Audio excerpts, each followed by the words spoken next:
Hello buddies, இப்போ நம்ம figures of speech பற்றி தான் பார்க்க போகிறோம். நம்ம பேசுகிற வார்த்தைகளுக்கு ரெண்டு அர்த்தம் இருக்குது. ஒன்று லிட்ரல் மீனிங், அந்த வார்த்தையோடைய பொதுவான அர்த்தம். இன்னொன்று ஃபிகரேட்டிவ் மீனிங், அந்த வார்த்தையில் இருக்கக்கூடிய மறைமுகமான அர்த்தம்.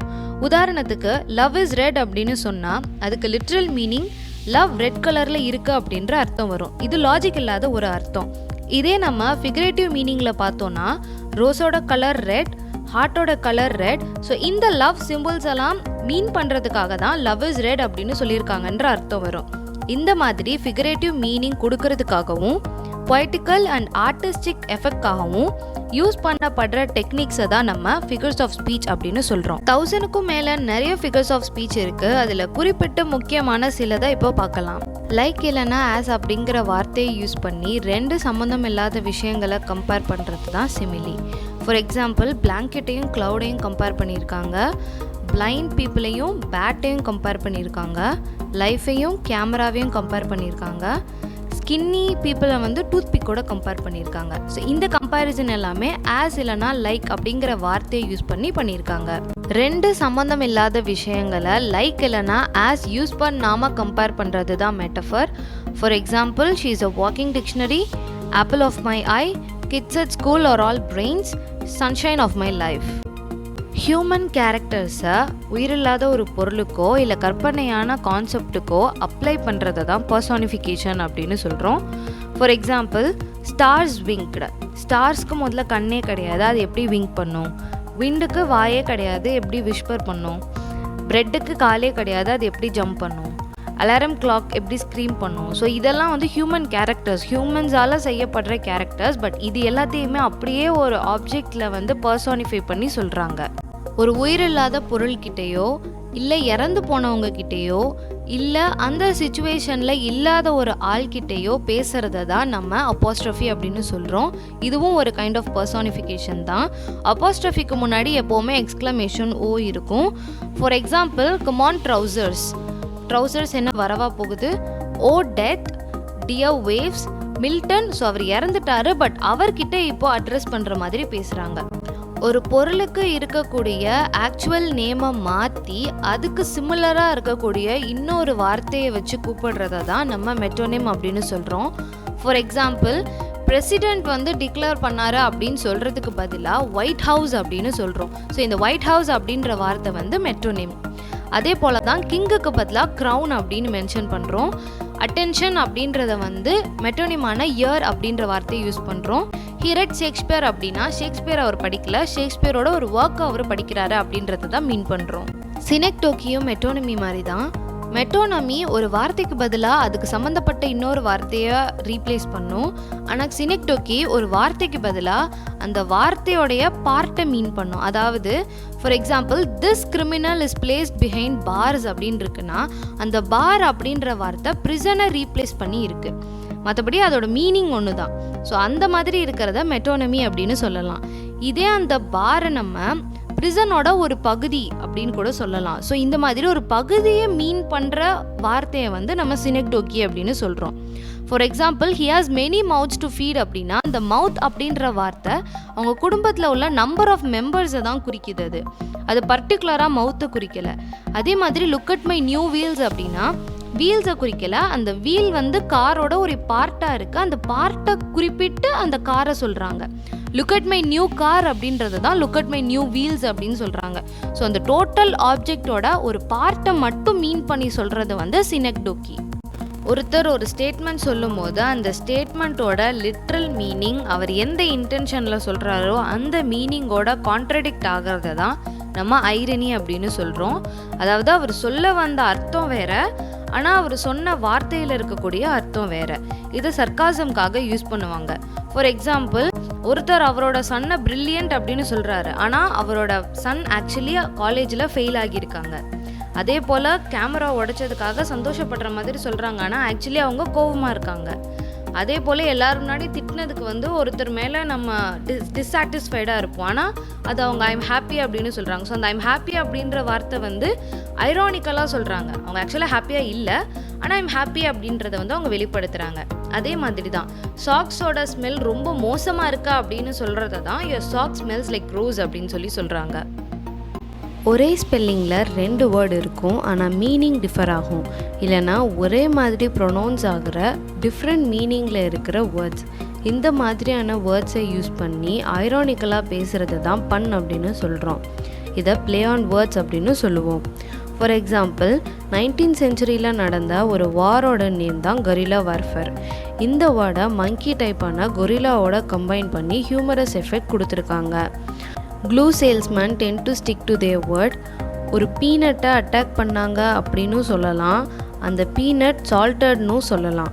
சன்பாத் பண்ணையில் புக் படித்தா பாடியும் ரெட் கலரில் ஆகிடும், புக்கும் படித்த மாதிரி ஆகிடும்.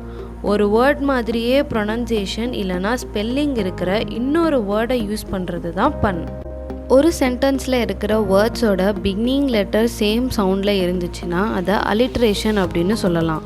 வேறு வேறு லெட்டராக இருந்தாலும் சவுண்ட் ஒரே மாதிரி இருந்துச்சுன்னா அதை அலிட்ரேட்டிவ் அப்படின்னு சொல்லுவோம். க்ரூக்ஸ், கான்ஸ்பயர், கைண்ட், கிங். இதில் சியும் கேவும் வேறு வேறு லெட்டராக இருந்தாலும் ஒரே மாதிரியான சவுண்டில் தான் பிகினிங் லெட்டர் இருக்குது, அதனால் அது அலிட்ரேட்டிவ். அமெரிக்கன் ஆட்டிடியூடில் ரெண்டுமே same letter and same vowel sound. அலிட்ரேஷன்றது கான்சனன்ட் சவுண்ட் மட்டும் இல்லை, வால் சவுண்டும் தான். அலிட்ரேஷன் பொறுத்தவரை சேம் லெட்டர்ஸ் இருந்தால் மட்டும் பத்தாது, அந்த 2 லெட்டரும் ஒரே மாதிரியான சவுண்டில் இருக்கணும். ஃபார் எக்ஸாம்பிள், ஃபோனே பீப்புளில் ஸ்டார்டிங் லெட்டர் 2லேயுமே பி தான், ஆனால் ஃபோனேயில் எஃப் சவுண்ட் ப்ரொனவுன்ஸ் ஆகுது, பீப்புளில் பி சவுண்ட் ப்ரொனவுன்ஸ் ஆகுது. அதனால இந்த 2 வேர்டும் அலிட்ரேட்டிவ் கிடையாது. ஓப்பனில் ஓ சவுண்ட் வருது, ஆக்டகனில் ஆ சவுண்ட் வருது. ஸோ இது 2ம் அலிட்ரேட்டிவ் கிடையாது. அதே போல் ஒரு சென்டென்ஸில் பக்கத்தில் இருக்கிற வேர்ட்ஸ் தான் அலிட்ரேட்டிவாக இருக்கணும் அப்படிங்கிற அவசியம் கிடையாது. சிம்பிளாக சொல்லணும்னா, வேர்டோட பிகினிங்கில் சேம் சவுண்டோடு இருக்கிற வேர்ட்ஸ்க்கு நடுவில் வேறு ஏதாச்சும் ஒரு வேர்டு இருந்தாலும் பரவாயில்லை, அது அலிட்ரேட்டிவ் தான். அதாவது இந்த சென்டென்ஸில் நடுவில் ஏவும் ஆஃபும் இருந்தாலுமே பீட்டர் பிக்ட் பெக் பிக்கிள்டு பெப்பர்ஸ் அப்படிங்கிறது அலிட்ரேட்டிவ் தான். ஒரு சென்டென்ஸில் இருக்கிற வேர்ட்ஸோட பிகினிங்கில் சேம் சவுண்ட் இருந்தால் அது அலிட்டரேஷன். ஒரு சென்டென்ஸில் இருக்கிற வேர்ட்ஸோட மிடில்லையும் எண்ட்லையும் சேம் கான்சனன்ட் சவுண்ட் இருந்துச்சுன்னா அது கான்சனன்ஸ். ஒரு சென்டென்ஸில் இருக்கிற வேர்ட்ஸோட மிடில்லையும் எண்ட்லையும் சேம் வால் சவுண்ட் இருந்துச்சுன்னா அது அசனன்ஸ். ஒரு வேர்டோ இல்லை குரூப் ஆஃப் வேர்ட்ஸோ திரும்ப திரும்ப அடுத்தடுத்த லைனில் ரிப்பீட் ஆகிறத தான் அனஃபோரா அப்படின்னு சொல்கிறோம். ஃபார் எக்ஸாம்பிள், இந்த சென்டென்ஸில் இட்ஸ் அப்படிங்கிற வேர்ட் ரிப்பீட் ஆகிட்டே இருக்குது. அதே மாதிரி we came, we saw and we கான்கர்டில் வி அப்படிங்கிற வேர்ட் ரிப்பீட் ஆகிட்டே இருக்குது. நெக்ஸ்ட் இதில் பார்த்தீங்கன்னா இன்டிஃப்ரென்ஸ் அப்படிங்கிற வேர்ட் ரிப்பீட் ஆகிட்டே இருக்குது. அடுத்து கோ பேக் டு அப்படிங்கிற ஃப்ரேஸ் ரிப்பீட் ஆகிட்டே இருக்குது. அடுத்த சென்டென்ஸில் ஒரே வேர்ட் ரிப்பீட் ஆகிறது தான் அனஃபோரா. அலிகோரிக்கல் ஸ்டோரியில் எப்போவுமே 2 மீனிங் இருக்கும். ஒன்று சர்ஃபேஸ் லெவலில் நம்ம படிக்கிற கதை, அதோட கேரக்டர்ஸ். ஆனால் டீப்பாக அனலைஸ் பண்ணால் அதில் நிறைய ஹிடன் சிம்பாலிக் மீனிங் இருக்கும். ஒரு செயல் இல்லைனா வார்த்தை வேறு ஒரு விஷயத்தை ரெப்ரசன்ட் பண்ணுற சிம்பிளாக யூஸ் பண்ணுறத தான் நம்ம சிம்பாலிக் மீனிங் அப்படின்னு சொல்கிறோம். ஃபார் எக்ஸாம்பிள், ஒரு கதையில் கேரக்டர்ஸோட நேமை வைஸ், வர்ச்சியூ அப்படின்னு வச்சுருக்காங்க. இந்த வைஸுங்கிற கேரக்டர் வர்ச்சியூவை சீட் பண்ணிடுது, ஆனால் வர்ச்சியூ கோவப்படாமல் வைஸை மன்னிச்சிடுது. இப்போது இந்த ஸ்டோரியில் சிம்பாலிக்காக என்ன சொல்ல வராங்கன்னா, வைஸ் அப்படிங்கிற கேரக்டர் சீட் தான் பண்ணும், வர்ச்சியூ அப்படிங்கிற கேரக்டர் ரொம்ப பேஷண்ட்டாக இருக்கும் அப்படிங்கிற ஹிடன் மீனிங்கை கொடுக்குறாங்க. இதில் வைஸ், வர்ச்சியூ அப்படின்றது அந்த கேரக்டரோட நேமாக மட்டும் இல்லாமல் அவங்களோட ஒரு குவாலிட்டியையும் அது ரெப்ரசன்ட் பண்ணுது. இந்த மாதிரி கேரக்டர்ஸ்க்கு அப்ட்ராக்ட் ஐடியாஸ் அண்ட் குவாலிட்டிஸை நேமாவோ இல்லைனா ஆக்ஷனாவோ கொடுக்கறது தான் அலிகாரிக்கல் ரெப்ரசன்டேஷன் அப்படின்னு சொல்கிறோம். இதை எக்ஸ்டெண்டட் மெட்டஃபர் அப்படின்னு சொல்லுவாங்க. இந்த டெக்னிக்கை பன்யன், டான்டே அண்ட் ஸ்பென்சர் அவங்களோட ஒர்க்ஸில் யூஸ் பண்ணியிருக்காங்க. ஒரு சின்ன விஷயத்தை பெருசாக பில்டப் பண்ணி சொல்கிறது தான் ஹைப்பர்போல். இதை ஓவர் ஸ்டேட்மெண்ட் அப்படின்னு சொல்லுவாங்க. ஃபார் எக்ஸாம்பிள், கிராம் கணக்கில் இருக்கிற பேக்கோட வெயிட்டை டன் கணக்கோட கம்பேர் பண்ணுறது, நோஸோட லென்த்தை ரிவர் நைலோட லென்த்தோட கம்பேர் பண்ணுறது, இருக்கிற 2 வேலையை ஏதோ 1000 வேலை இருக்கிற மாதிரி சொல்கிறது, பசி, தூக்கம் எல்லாத்தையுமே சிம்பிளாக சொல்லாமல் ரொம்ப எக்ஸாஜரேட் பண்ணி கொஞ்சம் ஹியூமரோட சொல்கிறது தான் ஹைப்பர்போல். பெரிய விஷயத்தை ஏதோ சின்ன விஷயம் மாதிரி சாதாரணமாக சொல்கிறது தான் அண்டர் ஸ்டேட்மெண்ட். இது ஹைப்பர்போலுக்கு அப்படியே ஆப்போசிட். கார் உடஞ்சி இருக்கும் ஆனால் சிம்பிளாக ஒன்றும் இல்லை சின்ன கீறல் தான் அப்படின்னு சொல்கிறது. ஃப்ராக்சரான காலை வச்சுக்கிட்டு லைட்டாக காயந்தான் அப்படின்னு சொல்கிறது. ஏதோ 10 ரூபாய் கையில் வச்சுருக்கிற மாதிரி $10 மில்லியன் தான் இருக்குது அப்படின்னு சொல்கிறது.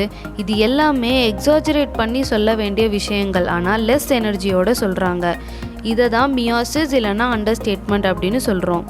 அண்டர்ஸ்டேட்மெண்ட்டோட ஒரு டைப் தான் லிட்டோட்டிஸ். ஒரு சென்டென்ஸில் நெகட்டிவ்ஸ் யூஸ் பண்ணி, அதாவது நெவர், நாட், நோ இந்த மாதிரி வேர்ட்ஸை யூஸ் பண்ணி சொல்கிறது தான் லிட்டோட்டிஸ்.